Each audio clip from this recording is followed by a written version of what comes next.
Students, एक बार फिर से आप सभी का हमारे YouTube channel M commerce classes में स्वागत है।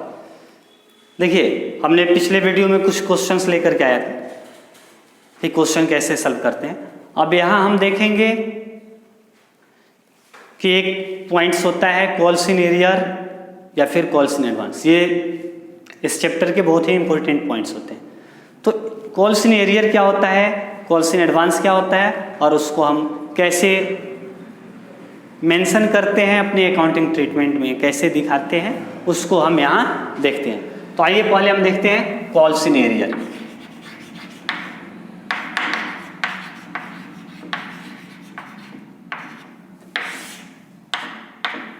देखिए, कॉल्स इन एरियर मीन्स क्या होता है। कॉल्स इन एरियर वैसे उसको कहते हैं ना कि अगर कंपनी अलॉटमेंट या किसी कॉल का पैसा अपने शेयर होल्डर्स से मांगती है और कंपनी के मांगने के बाद भी शेयर होल्डर्स पैसा पे करने में फेल हो जाते हैं। या आप कह सकते हैं कि जब कोई शेयर होल्डर्स अलॉटमेंट या किसी भी कॉल का पैसा पे नहीं करता है तो उसी जो पैसा उसके यहाँ बाकी लग जाता है, जो आउटस्टैंडिंग हो जाता है, उसको हम क्या कहते हैं, कॉल्स इन एरियर। एंड आप 11th क्लास में या पीछे पढ़े होंगे आउटस्टैंडिंग। आउटस्टैंडिंग मीन्स होता है बाकी। तो यहाँ समझिए कि पैसा मांगते समय अलॉटमेंट के टाइम या फिर किसी भी कॉल हो, first call, final call, second call, जो भी हो, वहाँ जो पैसा बाकी लगता है उसी बकाया को, ठीक है, हम क्या कहते हैं, एरियर। कॉल्स इन एरियर, मांगी गई बकाया। ठीक है। तो देखिए, जब कंपनी पैसा मांगती है लेकिन कोई शेयर होल्डर पैसा नहीं दे पाता है, तब उसके लिए हम क्या एंट्री करते हैं। तो देखिए, ये जनरली क्या होता है, अलॉटमेंट के साथ होता है या फर्स्ट कॉल या सेकेंड या फाइनल कॉल के साथ होता है, एप्लीकेशन के साथ नहीं होता, याद रखिएगा। तो जब क्या कहते हैं, कॉल्स इन एरियर होता है, यानी जब पैसा मांगा गया लेकिन शेयर होल्डर्स पैसा नहीं देते हैं, तब हम क्या एंट्री करेंगे। तो यहां हम करते हैं bank account debit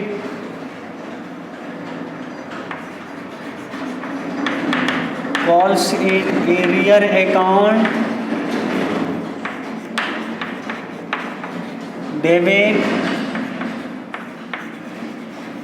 to share allotment account. अगर अलॉटमेंट के लिए क्या कहते हैं, फर्स्ट कॉल या फाइनल कॉल के साथ हो तो यहां लिखेंगे to share call account. To share call means वो चाहे फर्स्ट कॉल हो या फाइनल कॉल हो, जो होगा वो आप लिख लेंगे। ठीक है। तो यहां देखिए, आप बैंक अकाउंट में कितना अमाउंट रिसीव डेबिट करते हैं, तो यहां एक्चुअल अमाउंट रिसीव, जो अमाउंट आप रिसीव्स करते हैं ना, उसको बैंक अकाउंट में डेबिट करते हैं। कॉल्स इन एरियर में किसको आप डेबिट करते हैं, कॉल्स इन एरियर में अमाउंट ऑफ एरियर, यानी कि जो अमाउंट बाकी लग जाता है उसको लिखा जाता है। ठीक है। शेयर अलॉटमेंट में क्या लिखते हैं, तो ये अलॉटमेंट मनी जो होता है, अलॉटमेंट मनी जो आप ड्यू किए रहते हैं, और ये कॉल का पैसा इसमें लिखते हैं। ठीक है। ये आप क्या कहते हैं, कभी भी जब लॉन्ग क्वेश्चन बनाते हैं इंस्टॉलमेंट वाला, और याद रखिएगा calls in arrear, calls in advance, जब पैसा इंस्टॉलमेंट में मांगा जाता है ना, तभी मिल होगा। ठीक है। वन टाइम अगर लमसम अमाउंट मांगा जाए तो वहां calls in arrear, calls in advance कुछ भी नहीं होता है।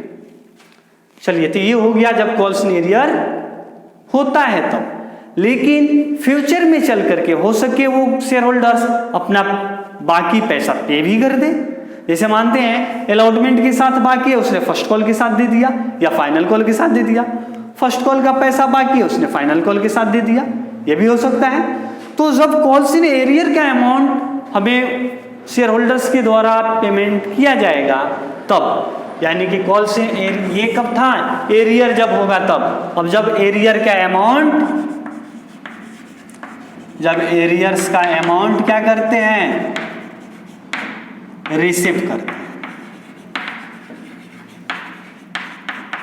रिसीव करते हैं, तब हम क्या एंट्री करेंगे। यहां देखिए, जब एरियर का अमाउंट रिसीव्स करते हैं तब क्या एंट्री करेंगे। तो याद रखिए, कॉल्स इन एरियर यहां डेबिट है, तो हम क्या करेंगे, कॉल्स इन एरियर को क्रेडिट करेंगे। तो यहां देखिए लिखेंगे bank account debit to share first call या टू शेयर सेकेंड या फाइनल कॉल। ठीक है, यहां क्या लिखेंगे, bank account debit to share first call या टू शेयर सेकेंड या फाइनल कॉल। अगर फर्स्ट कॉल के साथ हमें एरियर के अमाउंट रिसिप्ट होता है तो टू शेयर फर्स्ट कॉल लिखेंगे, अगर फाइनल या सेकेंड कॉल के साथ होता है तो टू शेयर सेकेंड कॉल लिखेंगे या टू शेयर फाइनल कॉल लिखेंगे। ठीक है, अब अमाउंट यहां कितना लिखेंगे, तो यहां भी एक्चुअल अमाउंट रिसिप्ट्स,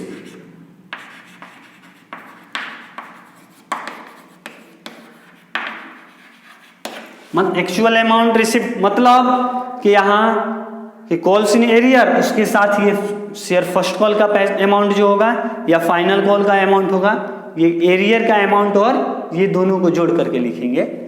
अब यहाँ क्या लिखेंगे, टू शेयर फर्स्ट कॉल का जो अमाउंट होगा, फाइनल कॉल का अमाउंट होगा, और यहाँ एक चीज और लिखते हैं, to calls in arrears account. ठीक है, to calls in arrears account. अब देखिए, हम इसका अमाउंट लिखेंगे, क्रेडिट करेंगे, फिर यहाँ सेकेंड कॉल में कॉल्स इन एरियर में जो हम रिसिप्ट्स करते हैं, एरियर जो हुआ था वो नहीं, जो हम एरियर का अमाउंट जितना रिसिप्ट्स करते हैं उतना ही यहाँ क्रेडिट करेंगे, और ये क्रेडिट वाला अमाउंट जोड़ करके यहाँ डेबिट में, बैंक में, यानी कि एक्चुअल अमाउंट जो रिसिप्ट्स करते हैं उसको हम दिखा देते हैं। ठीक है, तो ये रहा आपका कॉल्स इन एरियर। एक चीज और याद रखिए, हो सके कहीं शॉर्ट क्वेश्चन में दे देता है कि कॉल्स इन एरियर का अमाउंट, जैसे ये पूरे ये कब होगा, जब इंस्टॉलमेंट में आपको बनाना होगा तब, लेकिन कहीं कहीं सिर्फ आपसे पूछा जाता है कि दे देगा कि कुछ शेयर का पैसा बाकी है, आप उसका एंट्री करें, बाद में वो पैसा मिल गया आप उसका एंट्री करें। तो याद रखिएगा, तब अगर सिर्फ कॉल नहीं दिया है कि किस कॉल के साथ बाकी लगा है, क्या है वो सब, कितना शेयर ड्यू किया गया है, पैसा कितना मांगा, सिर्फ कह दे, जैसे कि मानते हैं कह दे कि 500 शेयर्स के अलॉटमेंट का पैसा बाकी है, आप उसका जनरल एंट्री कीजिए। अब ये नहीं पता कि अलॉटमेंट में कितना मांगा गया था, तो आप सिर्फ लिखिएगा calls in arrear account debit to share allotment account. अगर किसी कॉल का बाकी होगा तो calls in arrear account debit to share first call, final call, second call, जो भी हो उसको लिखेंगे। ठीक है, और जब वो अमाउंट रिसिप्ट्स होगा तब bank account debit to calls in arrear account, ऐसे भी लिखिएगा। ये भी कहीं कहीं आपकी बुक में शॉर्ट क्वेश्चंस में दिया हुआ है। ठीक है, अब एक चीज और होता है कि कॉल्स इन एरियर पर कंपनी क्या करती है, शेयर होल्डर से इंटरेस्ट चार्ज करती है, उनसे ब्याज लेती है। ये ब्याज का रेट होता है 10% पर एनम। ठीक है, तो interest on calls in arrear, यानी कि एरियर पर ब्याज लेने का क्या एंट्री करते हैं, तो उसको देखिए, उसका एंट्री होता है bank account debit to interest on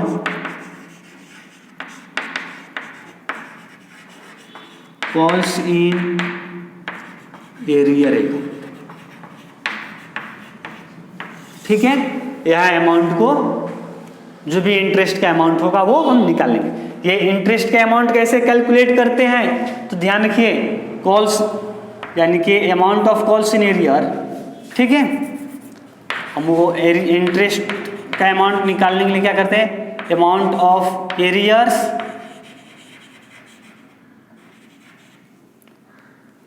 में हम क्या करते हैं, मल्टीप्लाई करते हैं किससे, इनटू रेट। रेट यहाँ क्या होता है 10%। ठीक है, 10/100 इनटू टाइम, टाइम हम क्या करेंगे, काउंट कर लेंगे, अलाउट जिस दिन एरियर हुआ था उस दिन से लेकर के जब मिला उस दिन तक का टाइम निकाल लेंगे, वो मंथ में आएगा, जो भी मंथ आएगा हम यहाँ लिख देंगे मंथ, और ऐसे इंटरेस्ट के अमाउंट निकालेंगे। उसके बाद हम क्या करते हैं, इंटरेस्ट के अमाउंट को पीएल स्टेटमेंट के खाते में ट्रांसफर करते हैं। तो पीएल स्टेटमेंट के खाते में यानी कि लाभ हानि विवरण के खाते में ट्रांसफर करने के लिए हम क्या एंट्री करते हैं, तो उसका एंट्री करते हैं इंटरेस्ट अकाउंट, अब पूरा लिखिए, interest on calls in arrear account debit to statement of profit and loss account. ठीक है, प्रॉफिट एंड लॉस अकाउंट, ये पीएल का फुल फॉर्म होता है प्रॉफिट एंड लॉस अकाउंट। जो इंटरेस्ट का अमाउंट होगा उसको हम यहाँ डेबिट करेंगे, फिर पीएल स्टेटमेंट में क्रेडिट भी कर देंगे। तो ये रहा आपका कॉल्स इन एरियर। ये हालांकि बहुत कम है, जब इंटरेस्ट पूछेगा, जब देगा क्वेश्चन में कि कॉल्स इन एरियर पर इंटरेस्ट चार्ज करना है, तभी आप ये एंट्री करेंगे, अदरवाइज आप यही दोनों एंट्री करेंगे। अगर इंटरेस्ट का एंट्री नहीं करना है तो बस कॉल्स इन एरियर का और अमाउंट रिसिप्ट्स करने का एंट्री करेंगे। और याद रखिएगा, कॉल्स इन एरियर पर इंटरेस्ट का रेट 10% पर एनम, यानी कि 10% प्रतिवर्ष की रेट से होता है। ठीक है, अब आते हैं हम कॉल्स इन एडवांस पर। ठीक है, चलिए उसको भी देखते हैं। कॉल्स इन एडवांस,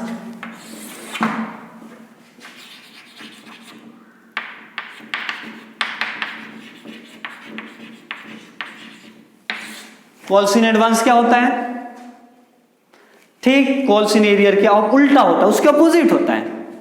देखिए कॉल्स इन एरियर क्या था कि पैसा मांगा गया लेकिन शेयर होल्डर्स ने नहीं दिया, उसको कॉल्स इन एरियर कहते हैं।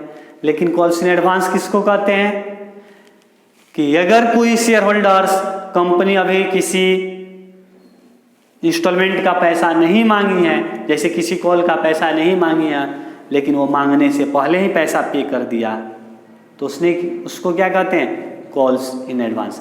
जैसे अलॉटमेंट के साथ ही फर्स्ट कॉल या फाइनल कॉल दोनों का पैसा दे दिया, ठीक है, या सिर्फ फर्स्ट कॉल का दिया, या फर्स्ट कॉल के साथ फाइनल कॉल का पैसा कोई शेयर होल्डर्स दे दिया, तो उसको हम क्या कहते हैं, कॉल्स इन एडवांस कहते हैं। याद रखिए, कॉल्स इन एडवांस जब होता है, जब कॉल्स यानी कोई शेयर होल्डर्स जब एडवांस हमें देता है तब हम क्या एंट्री करेंगे। ठीक है, तो उसके लिए हम एंट्री करते हैं bank account debit, bank account debit to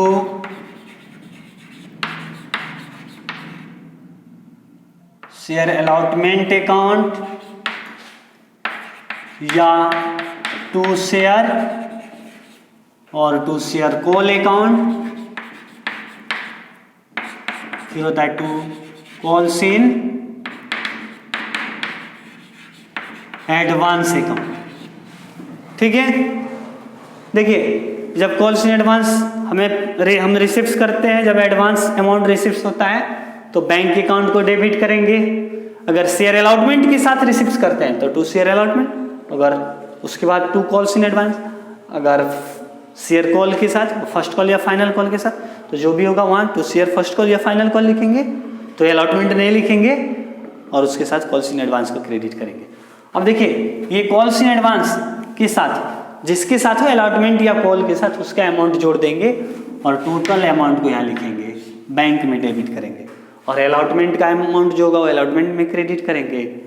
अगर फर्स्ट कॉल के साथ होगा तो फर्स्ट कॉल का अमाउंट होगा जो रहेगा वो लिखेंगे, और कॉल्स इन एडवांस जितना हमें मिलेगा उसको लिखेंगे, बट ये दोनों अमाउंट जोड़ के यहाँ डेबिट करेंगे। ठीक है, तो ये कब, जब कॉल्स इन एडवांस क्या कहते हैं, मिलेगा, हम रिसिप्ट करेंगे तब ये एंट्री करते हैं। अब बारी आती है कि अब मानते हैं कोई शेयर होल्डर्स पैसा दे दिया है एडवांस में, जैसे अलॉटमेंट का पैसा के साथ ही फर्स्ट कॉल का पैसा या फाइनल कॉल का भी पैसा दे दिया। तो अब एक चीज आप याद रखिए, जब अलॉटमेंट के साथ फर्स्ट कॉल या फाइनल कॉल का पैसा दे दिया या दोनों का पैसा दे दिया, तो याद रखिएगा जो शेयर होल्डर्स पहले पैसा दे दिया है ना, वो फर्स्ट कॉल के साथ या फाइनल कॉल के साथ या दोनों का दे दिया है तो दोनों के साथ वो अब पैसा नहीं देगा, क्योंकि वो अलॉटमेंट के साथ ही पैसा दे चुका है।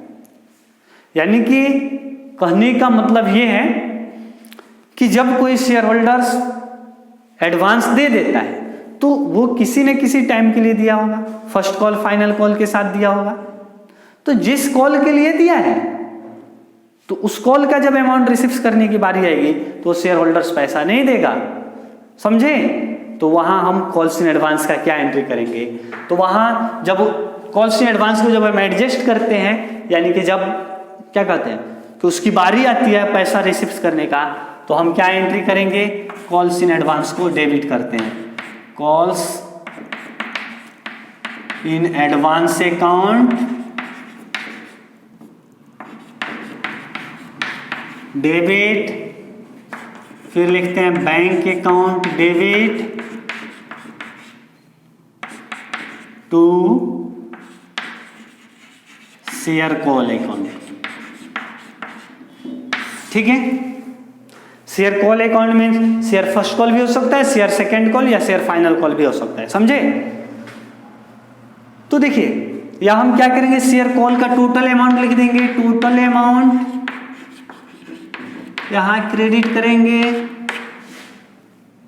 बैंक अकाउंट में क्या करेंगे? एक्चुअल अमाउंट रिसीव्ड्स,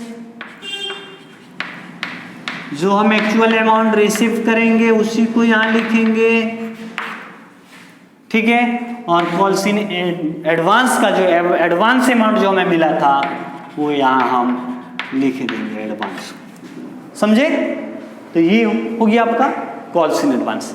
अब बारी आती है interest on calls in advance, इस पर भी अब एक चीज याद रखिए, आपको बताया गया था ना कि कॉल्स इन एरियर पर कंपनी ब्याज शेयर होल्डर से लेती है, लेकिन यहां शेयर होल्डर्स को ब्याज देती है, इंटरेस्ट पे करती है। तो कॉल्स इन एडवांस पर कंपनी अपने शेयर होल्डर्स को 12% पर एनम के रेट से, यानी कि 12% के रेट से क्या करती है? इंटरेस्ट पे करती है। ये याद रखिएगा, कॉल्स इन एरियर पर 10% और एडवांस पर 12% इंटरेस्ट पे करती है कंपनी। अब याद रख, देखिए अब यहां हम इंटरेस्ट का एंट्री करेंगे, ठीक है? तो इंटरेस्ट का एंट्री हम करते हैं कॉल्स इन एडवांस पर, क्या होता है? Interest on calls in advance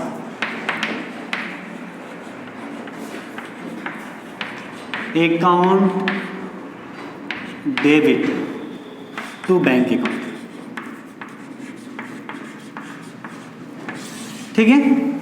यहां क्या होता है? Interest on calls in advance account debit to bank account. यहां बैंक को हम क्रेडिट क्यों करते हैं? क्योंकि कंपनी शेयर होल्डर्स को पैसा पे करती है, इंटरेस्ट पे करती है, तो इंटरेस्ट को डेबिट करेंगे और ये बैंक को क्रेडिट करेंगे। याद रखिएगा, interest on calls in advance जो होता है वो कंपनी के लिए एक्सपेंसेज होता है, ठीक है? और interest on calls in arrear वो कंपनी का इनकम कहलाता है, समझे? अब इसको हम क्या करेंगे? फिर इसको भी तो पीएल स्टेटमेंट में ट्रांसफर करेंगे। तो देखिए इसको ट्रांसफर करने का क्या एंट्री होता है? Profit and loss statement account debit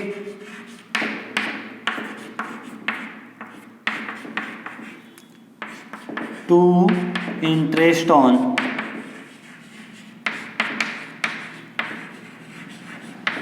calls in advance account,